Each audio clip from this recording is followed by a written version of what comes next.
बौद्ध संघ द्वारा बनवाया गया है। स्तूप के पास ही एक बौद्ध विहार का निर्माण भी किया गया है। शांति स्तूप की पैदल चढ़ाई मार्ग के साथ यहां जापान के फूजी गुरुजी द्वारा एक रज्जू मार्ग का निर्माण किया गया है, जो अब बिहार सरकार द्वारा संचालित किया जाता है।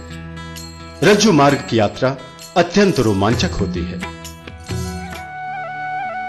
भगवान बुद्ध के भक्त बिंबिसार को उनके पुत्र ने बंदी बनाकर इसी कारागार में डाल दिया था। करीब 1858 वर्ग फीट में बने कारागार के भग्नावशेष इस बात के साक्षी हैं। यहां भगवान बुद्ध के निवास के लिए राजा बिंबिसार द्वारा एक विहार का निर्माण कराया गया था।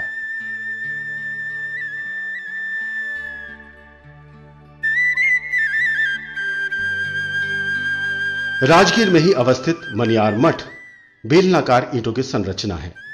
यहां पर परंपरागत शैली के कई मंदिर और भग्नावशेष हैं। मनियार मठ के बाद आगे की यात्रा में हम पहुंचे हैं स्वर्ण भंडार। लोगों का मानना है कि यहां प्राचीन खजाना छिपा है। इसके दीवारों पर अनजानी भाषा में खुदी हुई लिपि के बारे में कहा जाता है कि इसको पढ़ लेने पर इसका द्वार खोला जा सकेगा, परंतु आज तक इसे पढ़ा नहीं जा सका है। इतिहासकारों का मानना है कि ईसा के 200 वर्ष पूर्व जैन काल का यह एक प्राचीन धरोहर है।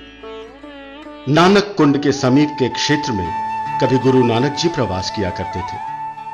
यहां पर बने गुरुद्वारे में सिख यात्री बड़ी संख्या में आते हैं।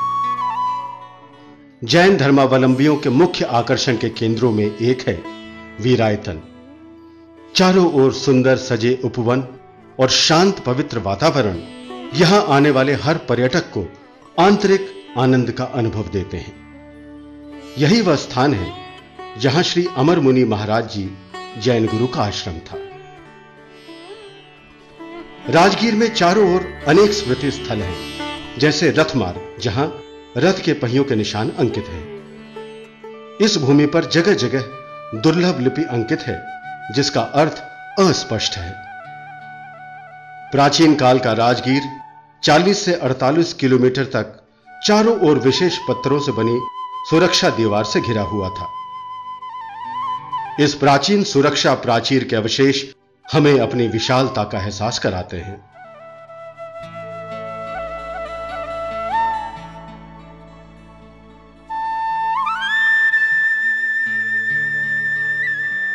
विश्व में ज्ञान की ज्योति फैलाने वाला केंद्र नालंदा, यही स्थित है नालंदा विश्वविद्यालय के अवशेष। यहां आने के क्रम में हम एक छोटे से बाजार सिलाव से गुजरते हैं, जहां सड़क के दोनों ओर छोटी छोटी दुकानें बनी हैं। और आश्चर्य की बात है कि हर दुकान पर सजी है एक खास तरह की स्थानीय मिठाई, जिसका नाम है खाजा।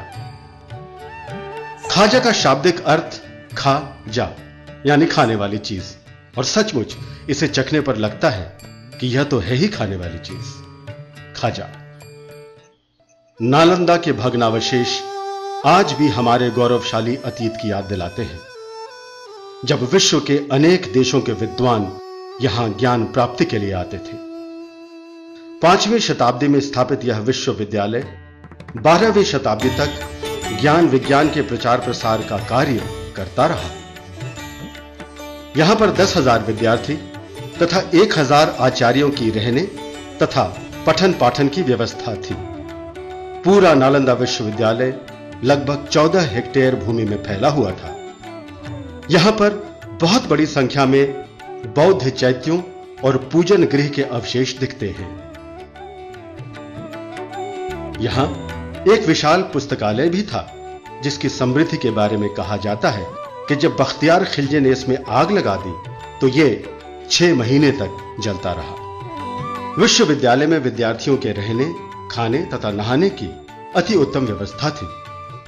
प्रयोगशाला कार्य तथा भोजन बनाने के लिए सामूहिक चूल्हों का प्रयोग होता था।